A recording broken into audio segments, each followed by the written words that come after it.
Praise the Lord. खुदावन यीशु मसीह के नाम से फिर एक बार हम आप सबों को स्वागत करते और इस हफ्ते के पहले दिन का जो वचन है, मन्ना है, उसी के लिए हम यहाँ पे एकत्र हुए। आज एक नया विषय हम वचन से देखेंगे। वो विषय का नाम है एक बहुमूल्य मोती। एक बहुमूल्य मोती। मत्ताई के शुभ वर्तमान 13वां अध्याय 45 और 46 वचन 45 एंड 46। और आप सभी लोग जानते हैं कि हम चौथा महीने में प्रवेश किया है, जून 11 तारीख से। चौथा महीना है तामुस की महीना, जो ये बार हमने सारी वचनों को देखा गया। तो आज जो विषय है एक बहुमूल्य मोती के विषय में हम वचन से देखेंगे। तो यहाँ पे 7 छोटा छोटा विषय भी है। पहला है हम छठवां दृष्टांत के विषय में देखेंगे। दूसरा जो है प्रतिरूप या और प्रतिबिंब, मतलब शैडो एंड एग्जाम्पल, उसी के विषय में हम देखेंगे।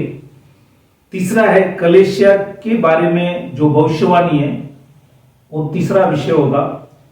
चौथा कलीसिया के बारे में जो भविष्यवाणी है वो पूरा हुआ, उसी के विषय में चौथा विषय होगा। पांचवा जो है कलीसिया की घृणा, इसी के विषय में भी हम देखेंगे। और छठवा जो है कलीसिया की वापसी या मरामत या बहाली, मतलब रिस्टोरेशन, उसके विषय में भी हम देखेंगे। और सातवां है कलीसिया की उठाना जाना, उसी के विषय में भी हम देखेंगे। तो ये 7 छोटा सा विषय है, उसी को आज हम वचन से सारी बातों को देखेंगे, ताकि खुदा आप सबों को आशीष करे। तो हम खुदा को धन्यवाद करते हैं कि यहाँ तक खुदा ने आप सबों को चलाया, संभाला, और खुदा की कृपा दया से वचन प्रचार करने के लिए खुदा ने यहाँ तक मदद किया, इसलिए खुदा को हम धन्यवाद करते। और इस वचन में जाने से पहले हम दुआ करें ताकि खुदा आपको हमको समझ दे, ताकि वचन को समझने के लिए और आत्मा की बातों को समझने के लिए खुदा हमें प्रकाशित करे, उसके लिए हम प्रार्थना करें। तो आइए सभी लोग अपने आंखों को बंद करें, सिरों को झुकाएं, प्रार्थना करें। Hallelujah, hallelujah. खुदावंद यीशु मसीह, राजाओं का राजा, प्रभु का प्रभु, इस समय के लिए धन्यवाद करते। आज की जो विषय है लॉर्ड, हम प्रार्थना करें, रोटी तोड़ते हमारी समझ को खोल, अपनी बुद्धि कल्पना से नहीं लेकिन तेरी आत्मा से हमें प्रकाशित कर, ताकि वचनों को समझकर तुझे आदर सम्मान करे। हम घटे, आप हमारे जीवन के अंदर बढ़े। सबों को आशीष कर, सभी के ऊपर दया कर, सबको समझने के लिए एक आंख दे, और सभी लोग वचनों को, आत्मिक बातों को समझे, आत्मिक बातों को आत्मिक बातों से तुलना कर कर समझाने के लिए प्रभु मदद कर, और सबों को आशीष कर। आपने हमारी विनती प्रार्थना सुना, धन्यवाद कर। छोटी सी विनती खुदावन यीशु मसीह के नाम से मांगता, सुन कबूल कर, आमीन। तो आज की जो विषय है एक बहुमूल्य मोती। मत्ताई के शुभ वर्तमान 13वां अध्याय 45 और 46, 45 एंड 46। तो ये वचनों को हम पढ़ेंगे। ये है छठवां दृष्टांत है मत्ताई के शुभ वर्तमान 13 में। कुल मिलाकर 8 है, उसमें से छठवां दृष्टांत है।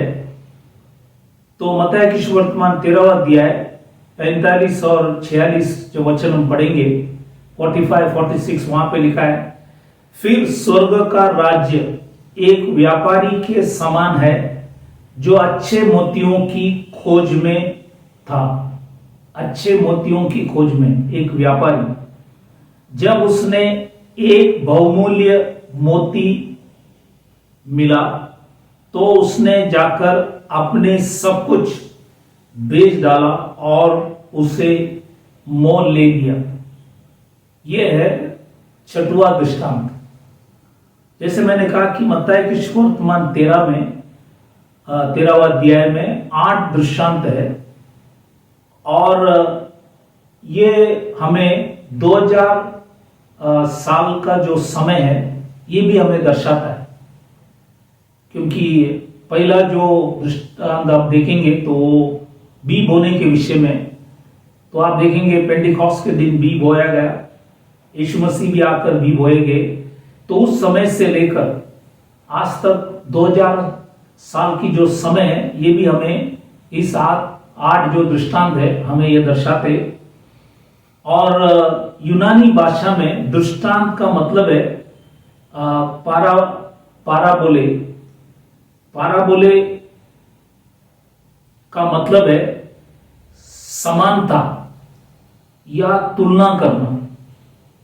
समानता या तुलना करना, उसमें कुछ आत्मिक अर्थ है, उसको हमें समझना है। ये 8 दृष्टांत के अंदर 2 खुदा ने उसको उसका अर्थ बताया, लेकिन 6 आपको और हमको कहा है कि हम इसको ढूंढकर समझना है। उसमें से एक है ये 6वां दृष्टांत जो आज आपको वचन के द्वारा आपको समझाएंगे।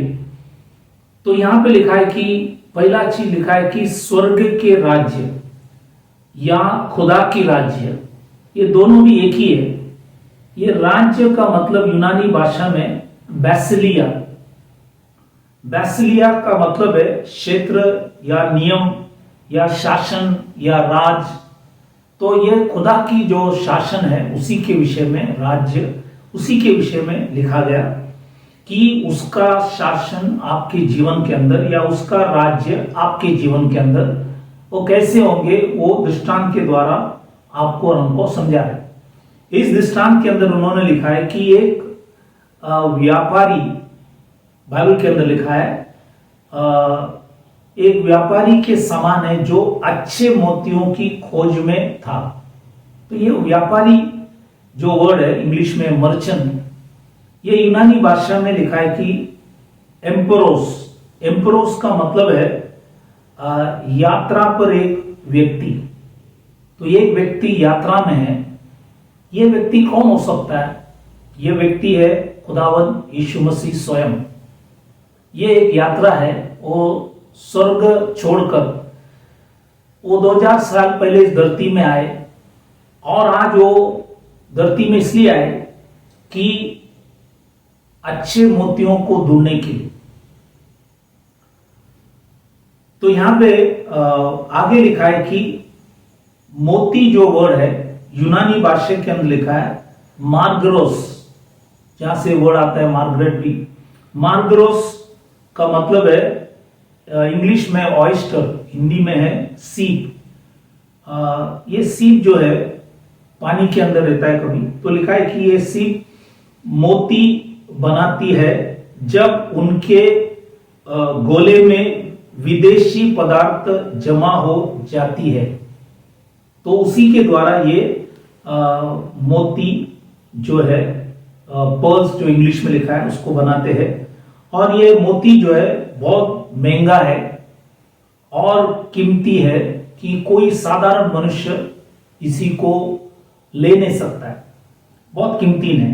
तो ये मोती आज या मोतियों ये कौन है? आज हम वचन पढ़ेंगे तो वचन से हमें इसको समझना है।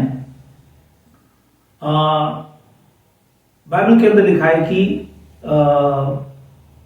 पहली कुरिन्थियों की किताब 3:12 में लिखा है, यदि कोई इस नेव जो है मसीह है, फाउंडेशन जो है, नेव मतलब फाउंडेशन, ये नेव जो है मसीह है। लिखा है कि यदि कोई इस नेव पर सोना या चांदी या बहुमूल्य पत्थर, ये बहुमूल्य पत्थर ये भी मोती है, का रद्दा रखे। अभी इसमें बाइबल के अंदर लिखा है ये तीनों चीज यहां पे। फिर आगे जाके पहली कुरिन्थियों की किताब 3:16 और 17 में लिखता है कि वो जो मंदिर बाइबल में लिखा है वो मंदिर तुम हो। तो आज हम मंदिर भी है, हम सोना चांदी अनमोल पत्थर भी है और ये ही है मोती। तो आज इससे खुदा अपने भवन बना रहे। जैसे पहले इतिहास 29वां अध्याय 2 वचन जब हम पढ़ेंगे सुलेमान राजा ने भी जब मंदिर बनाया तब उन्होंने भी सोना चांदी और बहुमूल्य पत्थर उन्होंने भी वापर किया गया। और ये आप विलाप वाले तंबू के अंदर भी आपको दिखेंगे। तो मंदिर बनाते टाइम ये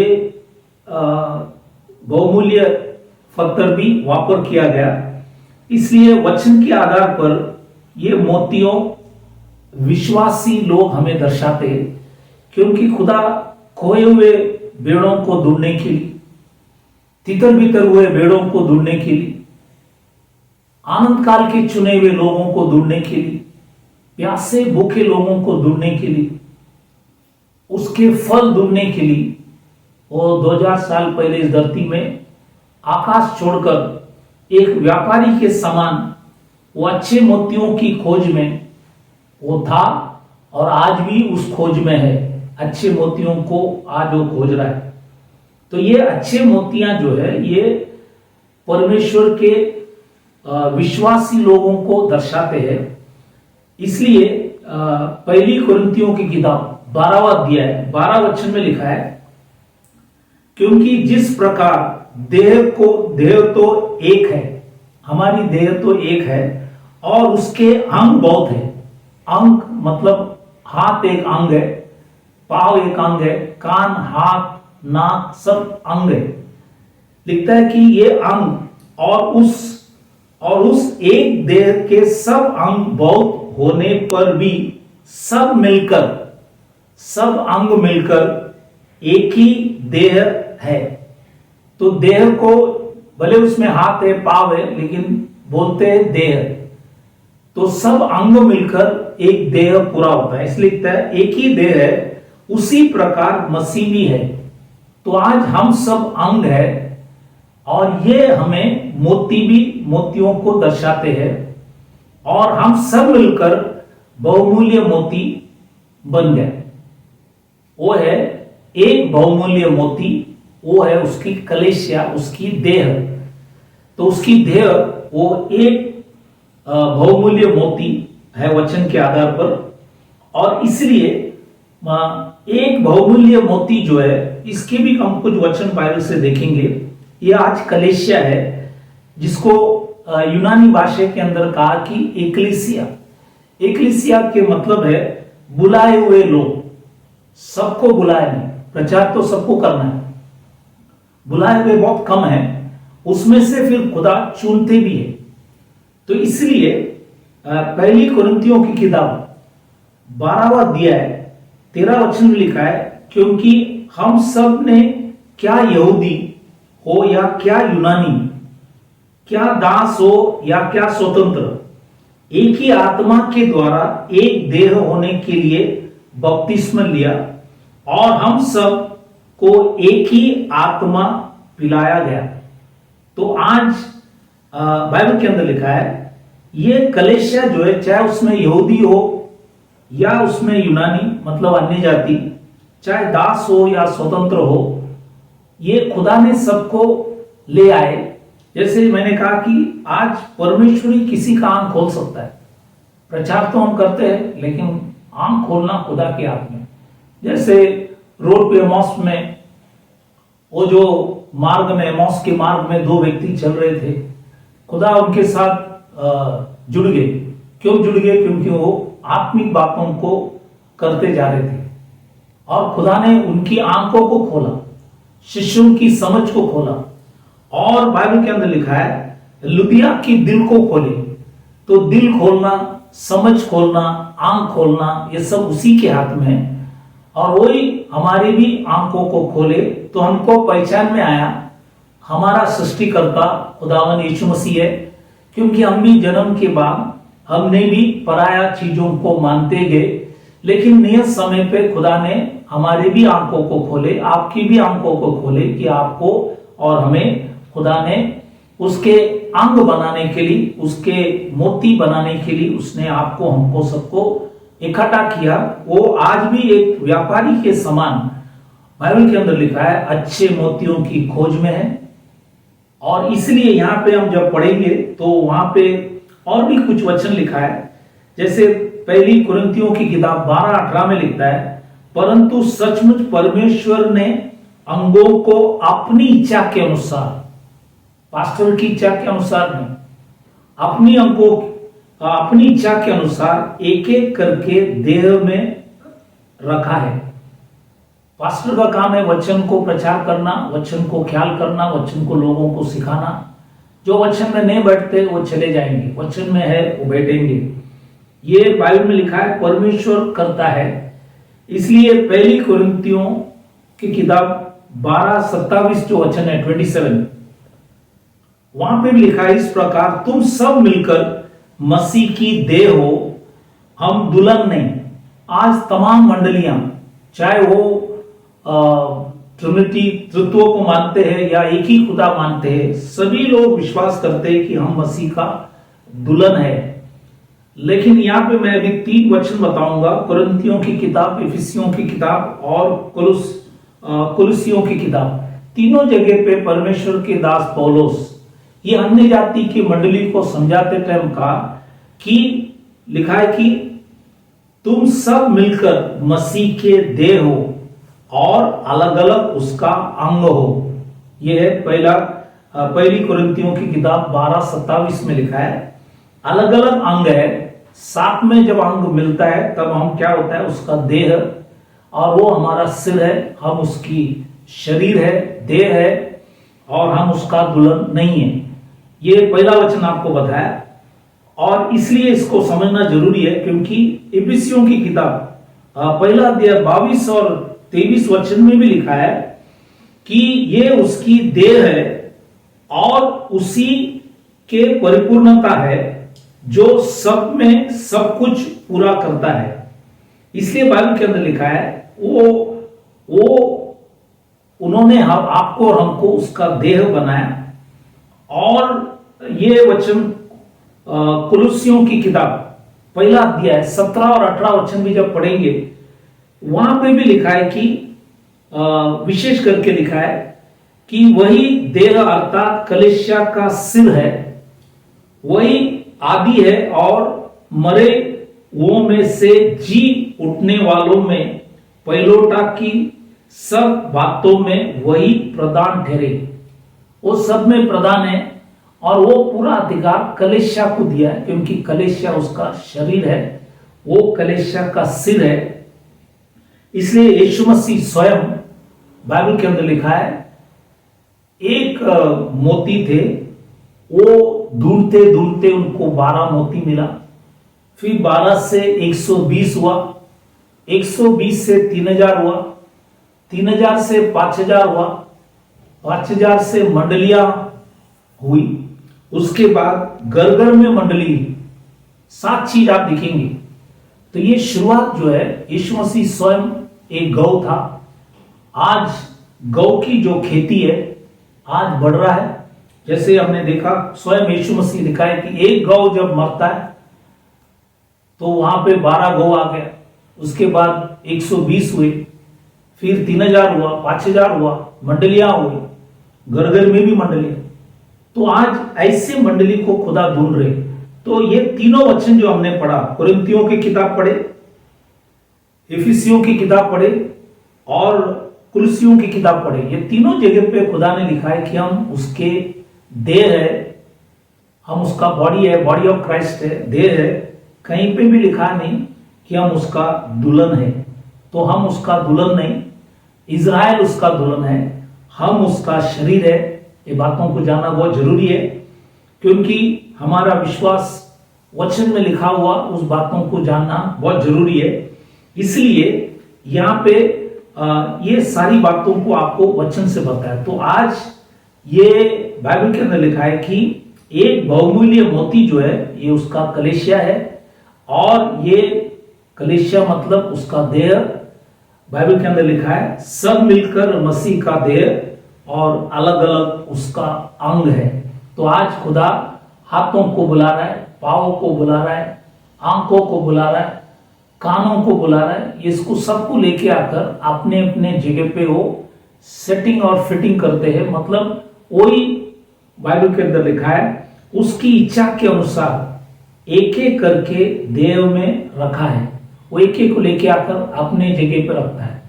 हाथ जो है हाथ का काम कर रहा है, पाँव पाँव का काम कर रहा है, वैसे आत्मिक तौर से कलीसिया के अंदर भी खुदा ने गाने वाले, बजाने वाले, प्रचारक और प्रार्थना करने वाले, सेवा करने वाले, दान धर्म करने वाले, अच्छे काम करने वाले अलग अलग लोगों को चुनकर वो आज अपना कलीसिया अपने लिए खड़ा कर रहा है। कोई पास्टर, कोई प्रचारक के लिए नहीं, वो अपने लिए खड़ा कर रहे हैं। और भी कुछ बातों को देखेंगे। 3 विशेष बात यहाँ पे और भी आपको याद दिलाना है। रोमियो की किताब 9:13 में लिखता है, जैसा लिखा है, मैंने याकूब से प्रेम किया परंतु एसाव को अप्रिय जाना। तो जुना करार में खुदा लिखता है, मैं याकूब से प्रेम किया, मतलब इज़राइल से मैंने प्रेम किया। तो तमाम जुना करार हम पढ़ेंगे, पुराने नियम हम पढ़ेंगे, तो पुराने नियम में हर बार वो लिखा है कि मैं इज़राइल से, याकूब से प्रेम किया। जब खुदावंद यीशु मसीह स्वयं धरती में आए, जो जुना करार में वो यहोवा था, अदुनाई थे, तो जो खुदा अग्नि में प्रकट हुआ, जिनका नाम था जुना करार में यहोवा, एलोहिम, अदुनाई, वही खुदा शरीर में जब आए, जिनका नाम है यीशुआ, बाइबल के अंदर लिखा है, वो लिखता है यूहान के सुसमाचार 3:16 में कि परमेश्वर ने या खुदा ने जगत से प्रेम किया। ये वर्ड जगत जो है यूनानी भाषा में लिखा है कॉस्मोस। कॉस्मोस मतलब इनहैबिटेंट्स, निवासियों। तो ये निवासियों से प्रेम किया, उसमें सब लोग आ गए, यहूदी भी आए, अन्य जाति भी आए, छोटे लोग, बड़े लोग, छोटे जात, बड़े जात, सब आ गए, सब सृष्टि आ गई उसमें। तो जुना करार में वो याकूब से प्रेम किया। नए करार में जब धरती में खुदावन यीशु मसीह आए, तब वो जगत से प्रेम किया, निवासियों से प्रेम किया, चाहे वो यहूदी हो, यूनानी हो, सबसे प्रेम किया, ताकि कोई व्यक्ति नष्ट ना हो परंतु अनंत जीवन पाए। इसलिए वो धरती पे आए। फिर ये जगत से, जगत के अंदर से वो एक कलीसिया खड़ा कर रहा है, और वो पेंटिकॉस्ट में खड़ा किया। इसलिए एफिसियों की किताब 5:25 में लिखता है, वो कलीसिया से प्रेम किया। तो आज वो कलीसिया से प्रेम कर रहा है। कलीसिया जो है उसके बाइबल के अंदर लिखा है, वो है एक बहुमूल्य मोती। कलीसिया जो है एक बहुमूल्य मोती, और आज उस मोती से, एक बहुमूल्य मोती से वो बहुत प्रेम करता है। इसलिए यहां पे हमने पढ़ा।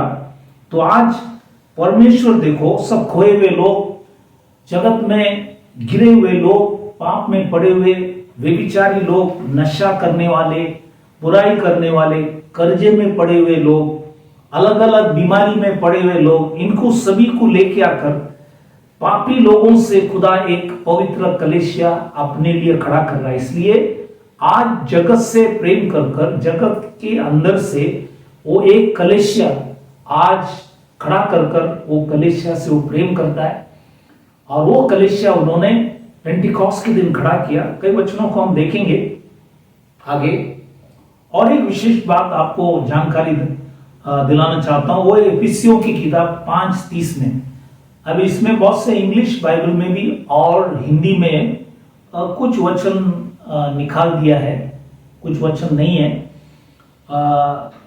इंग्लिश में ऐसा है, उसके तर्जुमा है कि इसलिए कि हम उसकी देह के अंग है, उसकी शरीर और उसके हड्डियां। अभी ये हिंदी में सिर्फ शरीर लिखा है, या उसके अंग के, देह की अंग है, आगे कुछ नहीं लिखा है। लेकिन आप इंग्लिश में जब पढ़ेंगे लिखा है कि और उसके हड्डियां, बोन्स। एफिसियों की किताब 5:30 में ये जो वचन है, कई जगह पे इंग्लिश में भी पूरा नहीं है, लेकिन केजेवी बाइबल जो है, किंग जेम्स वर्जन बाइबल, और हिंदी में भी नहीं है, तो इसलिए इसको समझना जरूरी है। एफिसियों 5:30 में लिखता है, इसलिए कि हम उसकी देह के अंग है, उसके शरीर और उसके हड्डियां। ये हड्डियां जो वर्ड लिखा नहीं है, और ये बहुत कीमती है।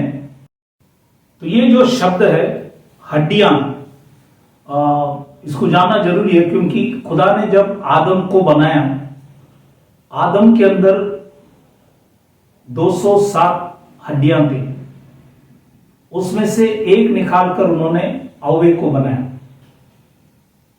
तो बाकी उनके अंदर 206 थे। आज आप कोई डॉक्टर से जाके पूछेंगे और डॉक्टर से कहेंगे, डॉक्टर मनुष्य में सिर से लेकर पांव तक कितना हड्डी है, तो डॉक्टर बोलेंगे 206। तो ये 206 जो आपको दिखेंगे, ये जो हड्डियां हैं, ये वचन के अंदर अन्य जाति मतलब कलेशिया दर्शाते, और एक हड्डी जो है इज़राइल दर्शाते। तो इज़राइल उसका दुल्हन है, और हम जो अन्य जाति, चाहे यहूदी या जाति में जो भी लोग हैं जो मसीह को जाना है, वो सब उसकी हड्डियां हैं। इस विषय में लिखा हुआ बातों को मेरे पास है, किसी को चाहिए तो आप पूछ सकता है। तो इसलिए यहाँ पे लिखा गया है कि हम उसके हड्डियां हैं, वी आर इज बोन्स, और एक हड्डी जो है जैसे मैंने कहा इज़राइल, और वो है दुल्हन, और हम जो है उसकी शरीर। और इसलिए यहाँ पे ये वचनों को सब, और ये जो बात है परमेश्वर ने अपने दास पौलुस को प्रकाशित किया। पौलुस ने बहुत से कलीसिया खड़ा किया, जैसे 7 कलीसिया उन्होंने खड़ा किया, जैसे रोम में खड़ा किया रोमियो मंडली, कुरिन्थियों की मंडली,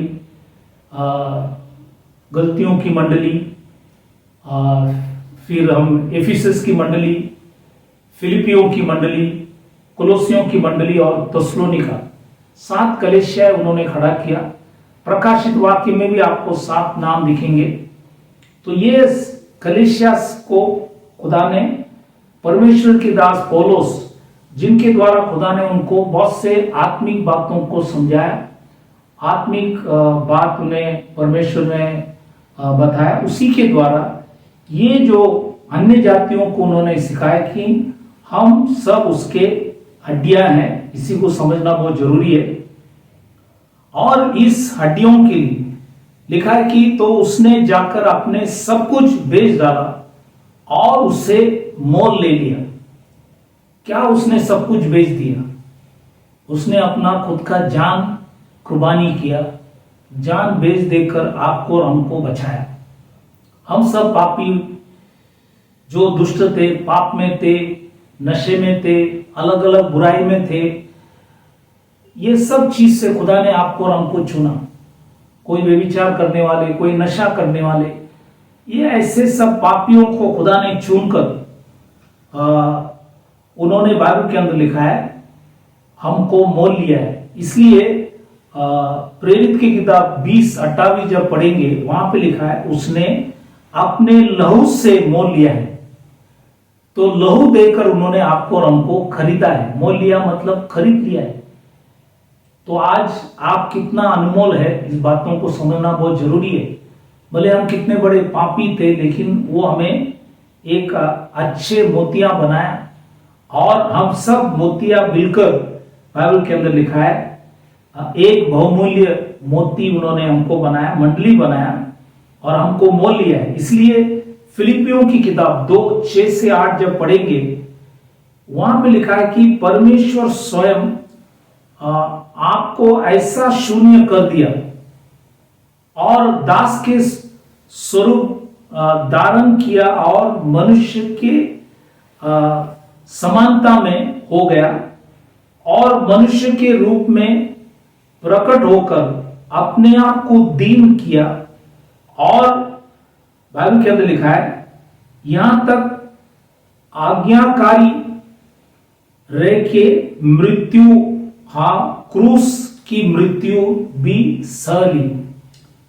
तो क्रूस का जो मृत्यु है, एक ही व्यक्ति ने तमाम मानव जाति के पापों के लिए क्रूस की मृत्यु भी सह ली, और उसके सिर से लेकर पांव के तले तक उन्होंने लहू बहाकर आपको और हमको खरीद लिया, मोल लिया है।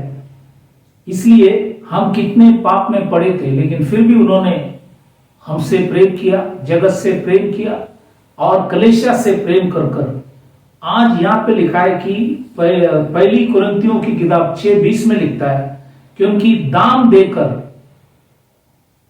लिखा है कि उसने एक प्राइस दिया, दाम देकर मोल लिए गए वो, इसलिए अपने देह के द्वारा परमेश्वर की महिमा करो।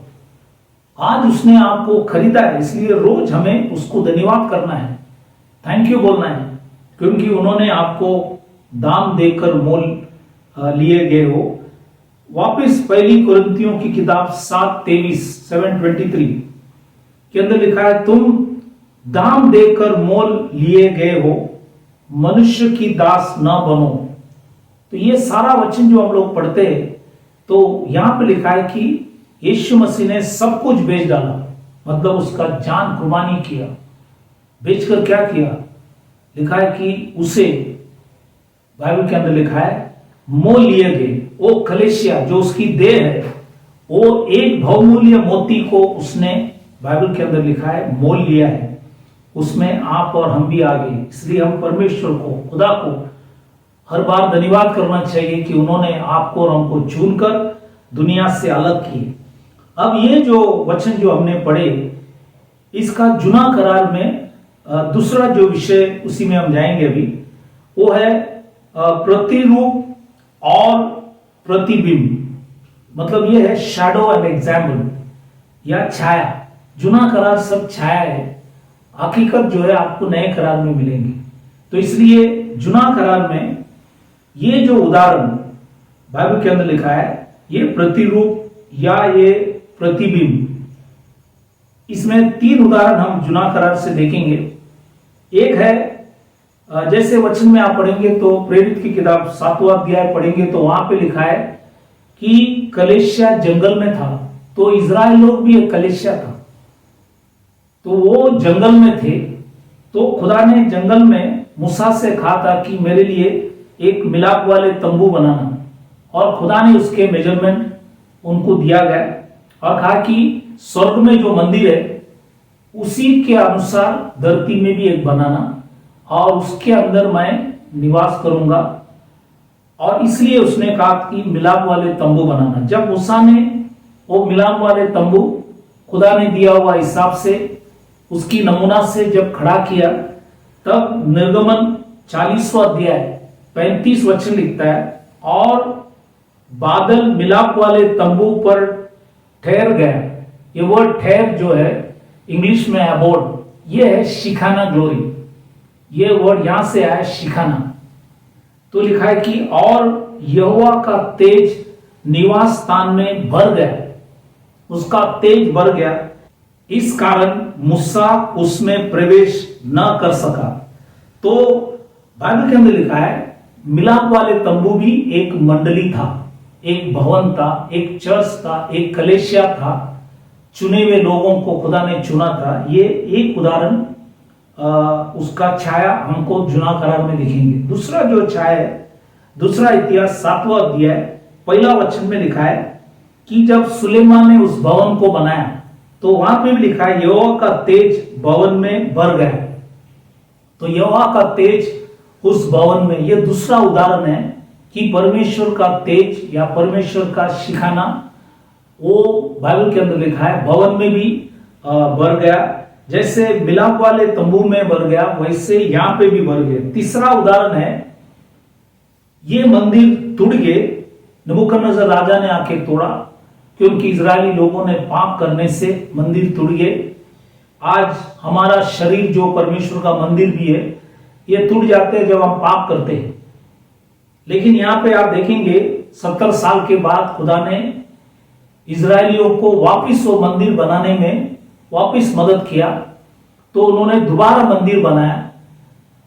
इसलिए उस टाइम लिखता है कि हगै की किताब 2 अध्याय 9वां वचन में लिखा है, इस भवन की पिछली महिमा इसकी पहली महिमा से बड़ी होगी। तो ये जो पिछली महिमा था बहुत बड़ा था, जो जरुब्बाबेल ने खुदा के पवित्र भवन को खड़ा किया था, उसमें बाइबल में लिखा है पिछली महिमा जो था पहली महिमा से बड़ी होगी। और इसलिए ये 3 उदाहरण मैंने बताया कि परमेश्वर की जो प्रतिरूप या छाया या प्रतिबिंब जो है, ये 3 उदाहरण मैंने जूना करार से बताया कि ये परमेश्वर का जूना करार का मंडली था और उसमें तमाम लोग इजरायली लोग थे। इसलिए नए करार के अंदर प्रेरित की किताब 2 से 4 जब पढ़ेंगे तो वहां पे लिखा है कि एकाएक आकाश से बड़ी आंधी की किसी सनसनाहट का शब्द हुआ और उसे सारे घर जहां वे बैठे थे गुज गया और उन्हें आंख की सी जीभें फटती हुई दिखाई दी और उनमें से हरेक पर आ ठहरी। ये आग हरेक पर आ ठहरी। वे सब पवित्र आत्मा से भर गए और जिस प्रकार आत्मा ने उन्हें बोलने की सामर्थ्य दी वे अन्य अन्य भाषा बोलने लगे। यहाँ पे हर लोगों ने अपनी भाषा में समझा, यहाँ पे तर्जुमा का कोई जरूरत नहीं। लेकिन आगे पौल कलीसिया में 1 कुरिन्थियों की किताब 14 में लिखा है यदि कोई आज अन्य भाषा बोले तो उसकी व्याख्यान करे, उसके अर्थ बताए ताकि सब मंडली लोग उस बातों को जान सकेंगे। जो आज जो अन्य भाषा सब देख रहे वो हकीकत में अन्य भाषा नहीं है क्योंकि उसका तर्जुमा नहीं होता है। तो इसलिए यहाँ पे 3 उदाहरण मैंने बताया और नए करार के अंदर पेंटिकॉस्ट के समय वही जो चुना करार का जो प्रतिरूप था, छाया था, वो नए करार के अंदर पेंटिकॉस्ट के दिन पूरा हुआ जब उन सभी लोगों के ऊपर भी पवित्र आत्मा, बाइबल में लिखा है कि सभी लोग पवित्र आत्मा से भर गए। ये है दूसरा विषय मैंने आपको बताया। तीसरा जो विषय कलीसिया के बारे में भविष्यवाणी। ये जो कलीसिया नए करार में जो आज हमने देखा कि हम उसकी देह है या एक बहुमूल्य मोती है, ये कलीसिया जो है इसके विषय में खुदा ने भविष्यवाणी किया था। और ये तो मत्ती की सुवर्तमान 16वां अध्याय 18 वचन में लिखा है और मैं भी तुझसे कहता हूं कि तू पत्रोस है और मैं इस पत्थर पर, अब यहां पे हिंदी में लिखा है पत्थर, हकीकत में होना चाहिए था चट्टान, क्योंकि पत्थर जो है छोटा होता है, चट्टान बड़ा होता है। इंग्लिश में लिखा है रॉक। तो लिखा है कि और मैं इस चट्टान पर अपनी कलीसिया बनाऊंगा और अर्धलोक मतलब शैतान, अर्धलोक की फाटक उस पर प्रबल ना होगा, मतलब शैतान का कोई भी कार्य उस मंडली में ना होगा। क्योंकि पत्रोस ने वहां पे कबूल किया तू जीवित परमेश्वर का पुत्र मसीह है। 16 वचन में उधर लिखा है तू जीवित परमेश्वर का पुत्र मसीह है। ये वचन है, ये है चट्टान। इस चट्टान के ऊपर ये जो कबूली पत्रोस ने किया उस कबूली के अनुसार मंडली खुदावन यीशु मसीह आगे खड़ा करेंगे। तो ये भविष्यवाणी था। और चौथा जो विषय कलीसिया के बारे में जो भविष्यवाणी पूरी हुई, ये कहां पे पूरी हुई? ये है प्रेरित की किताब 2 अध्याय 47 वचन 47 जब लोग पढ़ेंगे वहां पे लिखा है और जो उद्धार पाते थे उनको प्रभु प्रतिदिन उनमें कहां पे कलीसिया में मिला देता था, कलीसिया में मिलाते थे। तो ये मिलाने का काम कौन करता है? प्रभु करता है।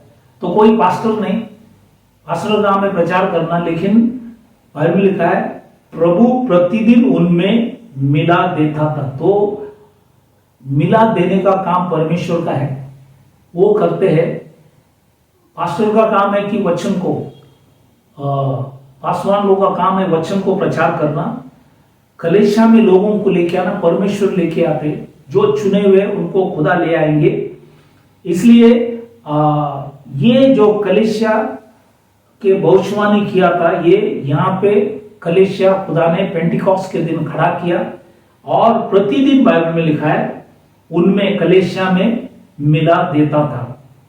एफिसियों की किताब 2:20 से 22 में जब पढ़ेंगे वहां पे भी लिखा है, और प्रेरितों, एफिशियंस 2:20-22 में लिखा है, और प्रेरितों और भविष्यवक्ताओं की नींव पर जिसके कोने का पत्थर मसीह यीशु स्वयं ही है बनाया गए हो, जिसमें सारी रचना एक साथ मिलकर प्रभु में एक पवित्र मंदिर बनती जाती है। एक पवित्र मंदिर, ये भी कलीसिया है, ये भी एक बहुमूल्य मोती है, जिसमें तुम भी आत्मा के द्वारा परमेश्वर का निवास स्थान होने के लिए एक साथ बनाए जाते हो।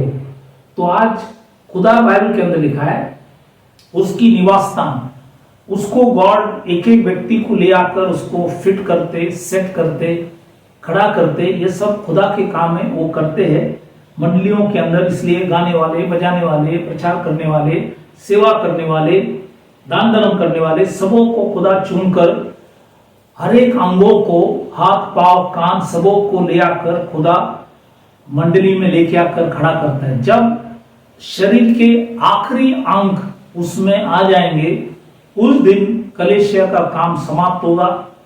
उसको लेने के लिए खुदावंद यीशु मसीह जरूर आएंगे। यह है चौथा विषय मैंने आपको बताया। अब ये कलीसिया जब खड़े खुदा ने किया पेंटिकॉस्ट के दिन, कुछ साल बीतने पर कलीसिया गिर गई। तो आज हम देखेंगे कलीसिया का गिरना, the fall of the church, कलीसिया की गिरने के विषय में हम कुछ वचनों को देखेंगे। जैसे मत्ती की सुवर्तमान 13वां अध्याय 25 वचन में लिखता है, पर जब लोग सो रहे थे, ये लोग कौन है? ये शिष्य या ये 12 प्रेरित। ये प्रेरित जब सो रहे थे तो उसका शत्रु, ये शत्रु है शैतान, आकर गौ के बीच में, गौ है विश्वासी लोग, यीशु मसीह एक गौ था, वो मरने से 12 गौ खड़ा हो गया, वो 12 से 120 आए। तो ये गौ जो है, गौ के बीच में जंगली गौ के बीच जंगली बीज बोकर चला गया। ये जंगली बीज जो है ये गौ के समान दिखता है लेकिन गौ नहीं है। जैसे बहुत से लोग विश्वासी के समान दिखेंगे लेकिन विश्वासी नहीं, वचन के आधार पर। इसलिए बाइबल के अंदर लिखा है ये शैतानी कार्य करते हैं। इसलिए जब शिष्य लोग सो गए, 12 शिष्य लोग जब चले गए, मंडली रिवाजों के अंदर चले गए, मनुष्य के रिवाजों के अंदर, रीति रिवाजों के अंदर चले गए और वचन से हट गए। और इसलिए प्रकाशित वाक्य 2:5 में लिखता है, इसलिए स्मरण कर कि तू कहां से गिरा है। किसको लिख रहा है? ये एफिसियों की मंडली को लिख रहा है। प्रकाशित वाक्य में 7 मंडलियां हैं, उसमें से एफिसियों की मंडली को लिख रहा है कि स्मरण कर कि तू कहां से गिरा है। प्रकाशित वाक्य 2:5, रेवलेशन 2:5, और मन फिरा और पहले के समान काम कर। मतलब पेंटिकॉस्ट में जो जैसे काम हुआ वैसे काम कर। यदि तू मन न फिराएगा तो मैं तेरे पास आकर तेरी दीवट, ये 7 दीवट है, ये 7 दीवट 7 कलीसिया दर्शाता है। तो लिखा है कि तेरी दीवट कलीसिया को उसके स्थान से हटा दूंगा।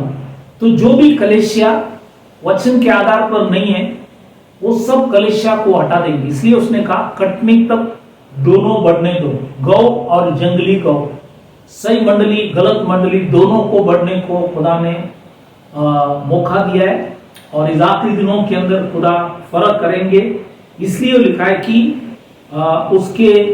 लिखा है कि आकर तेरी दीवट को उसके स्थान से हटा दूंगा।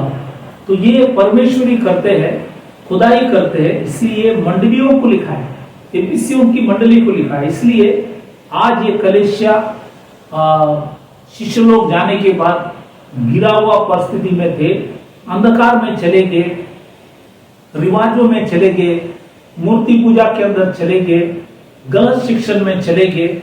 लेकिन इस अंतिम समय के अंदर खुदा उसको वापिस वापसी कर रहे हैं, जिसको इंग्लिश में बोलता है रिस्टोरेशन। तो छठवां जो विषय कलीसिया की मरम्मत या वापसी या बहाली। बहाली मतलब परमेश्वर वापसी कर रहे लोगों को वापस, वही कलीसिया जो पेंटिकॉस्ट के अंदर बनाया उसी के आधार पर आज वापस मंडली को खड़ा कर रहे हैं। इसलिए कई वचनों को हम देखेंगे जब प्रेरित की किताब 15वां अध्याय 15 से 17 एक्ट्स 15 to 17 जब हम पढ़ेंगे, यहां पे लिखा है कि खुदावंद यीशु मसीह ने कहा अपने शिष्य के द्वारा, लिखा है कि इसके बाद मैं फिर आकर, इंग्लिश में रिटर्न, ये वर्ड रिटर्न जो है यूनानी भाषा के अंदर लिखा है एनेस्ट्रिफो। एनेस्ट्रिफो का मतलब मैं रेकर दाऊद का गिरा हुआ डेरा। दाऊद का गिरा हुआ डेरा है यीशु मसीह का डेरा। यीशु मसीह का डेरा है यीशु मसीह का मंडली, और वो है एक बहुमूल्य मोती जिसके खोज में आज भी बाइबल के अंदर लिखा है वो व्यापारी ढूंढ रहा है वो अनमोल मोती को। इसलिए लिखा है कि दाऊद के गिरा हुआ डेरा उठाऊंगा, वापस उठाऊंगा और उसका खंडरों को फिर बनाऊंगा। मतलब जो भी गलत शिक्षण अंदर घुस गए उसको सब हटाकर उसके खंडरों को फिर बनाऊंगा और उसे खड़ा करूंगा। तो खुदा गिरा भी सकता है, खड़ा भी कर सकता है, सब उसी के हाथ में। और आज वो खड़ा करूंगा इसलिए कि शेष मनुष्य अर्थात सब अन्य जाति जो मेरे नाम के कहलाते हैं प्रभु को ढूंढे। तो आज अन्य जाति में आखिरी दिन के अंदर अन्य जाति में से और कई यहूदियों को भी खुदा ले आकर आज अपने पवित्र मंडली के अंदर आज खुदा वापस उनको वापसी करेंगे, मरामत करेंगे। ये काम परमेश्वर का। इसलिए एफिसियों की किताब 5:25 से 27, एफिशियंस 5:25 to 27, ये यहां पे लिखा है कि खुदा ने कलीसिया से प्रेम करके अपने आप को उसके लिए दे दिया। कलीसिया से प्रेम करके अपने आप को उसके लिए दे दिया कि उसको वचन के द्वारा जल के स्नान, ये वचन है तो प्रचार, वचन से हम पवित्र बनेंगे, वचन से हमारी स्नान होना चाहिए। इसलिए वचन हमें कभी भी पढ़ना है। लिखा है कि वचन के द्वारा जल की स्नान से शुद्ध करके पवित्र बनाए और उस एक ऐसे तेजस्वी कलीसिया, देखो ये कलीसिया का नाम भी है तेजस्वी कलीसिया, एक बहुमूल्य मोती, ये तेजस्वी कलीसिया जो मिलाप वाले तंबू में परमेश्वर का तेज देखा।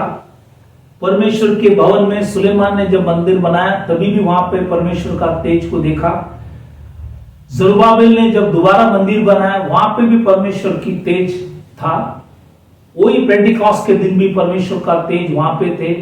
इस आखिरी दिनों के अंदर भी खुदा बाइबल के अंदर लिखा है उसी समान तेजस्वी कलीसिया बनाकर अपने पास खड़ी करे।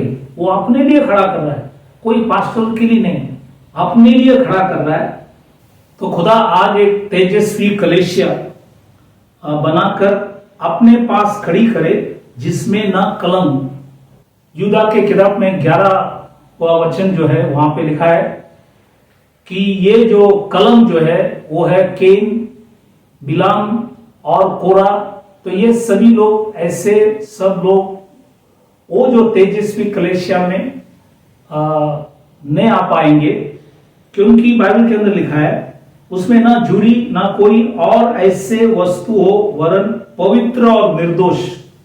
तो खुदा एक पवित्र और निर्दोष कलीसिया, तेजस्वी कलीसिया अपने लिए खड़ा कर। इसलिए एफिसियों की किताब 5:32 में, एफिशियंस 5:32 में लिखता है ये वेद तो बड़ा है पर मैं यहां मसीह और कलीसिया के विषय में कहता हूं।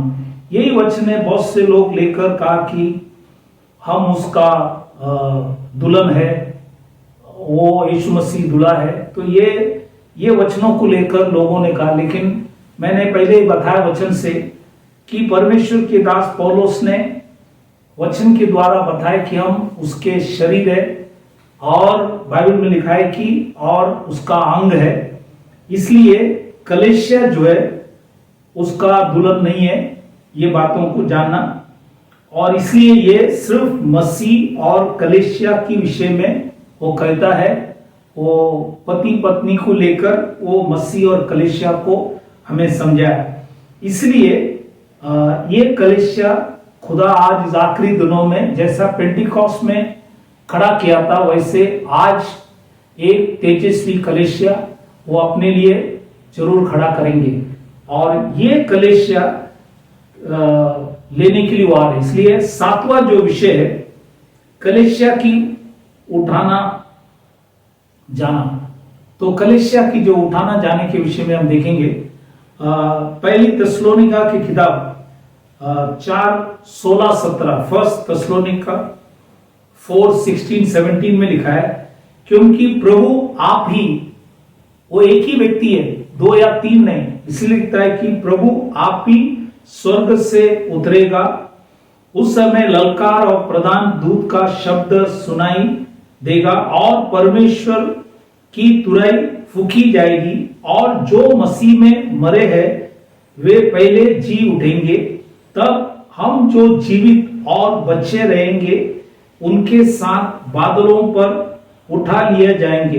ये जो वर्ड उठा लिया जाएंगे, ये वर्ड इंग्लिश में कॉट अप, और ये वर्ड है यूनानी भाषा के अंदर लिखा है हरपाजो, हरपाजो करके, क्योंकि बहुत से लोग रैप्चर वर्ड यूज करते हैं। रैप्चर जो है ये लैटिन मतलब लतनी वर्ड है, और ये लतनी भाषा भी बाइबल में है। यूहान के सुवर्तमान 19:20 में लतनी भाषा के विषय में भी लिखा है।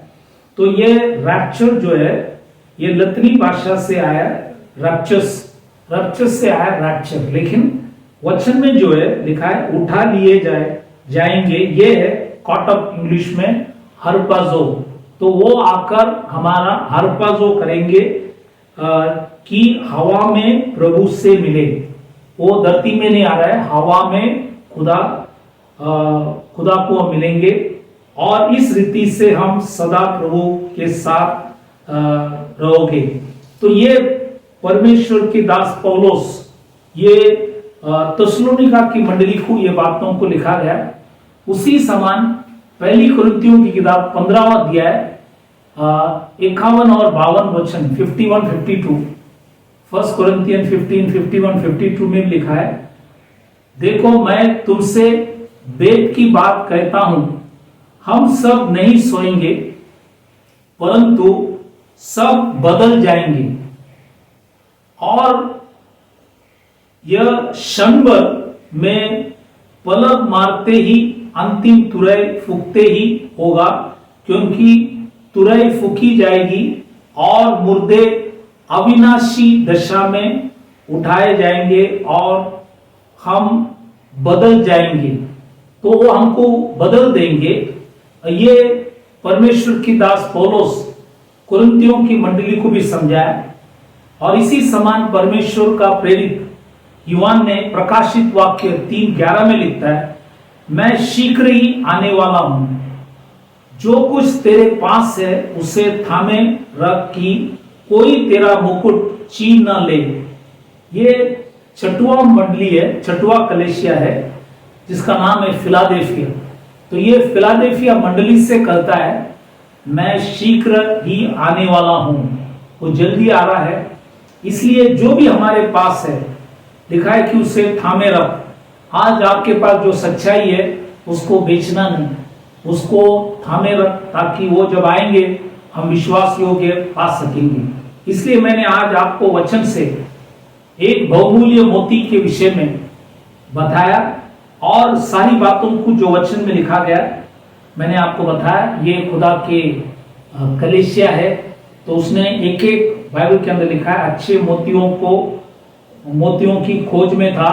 तो ये व्यापारी जो है यीशु मसीह स्वयं होकर आज भी वो बाइबल के अंदर लिखा है अच्छे मोतियों को ढूंढ रहे। तो वो आज आप एक अच्छे मोती बन सकता है, क्योंकि आप खुदा ने हमको और सुनने वाले सबों को बनाया। यदि कोई आज भी मसीह को नहीं पहचाना है तो आप पहचान लो, क्योंकि बाइबल के अंदर लिखा है वो अच्छे मोतियों की खोज में है, वो मोती आप हो सकता है। इसलिए इस बातों को जानना जरूरी है, क्योंकि वो आज आखिरी लोगों को ले आ रहे। जो भी अन्य जाति में बचे हुए लोग हैं उन सबों को वो इस आखिरी दिनों के अंदर तमाम विश्व से सारी दुनिया से वो अपने जो भी मोतियों हैं सभी को जमा कर रहे। इसलिए इस बातों को याद रखना, क्योंकि सारी बातों को खुदा ने इस वचन में लिखे रखा है। इसलिए आज पर खुदा स्वयं एक मंडली अपने लिए खड़ा कर रहा है, वो है तेजस्वी कलीसिया।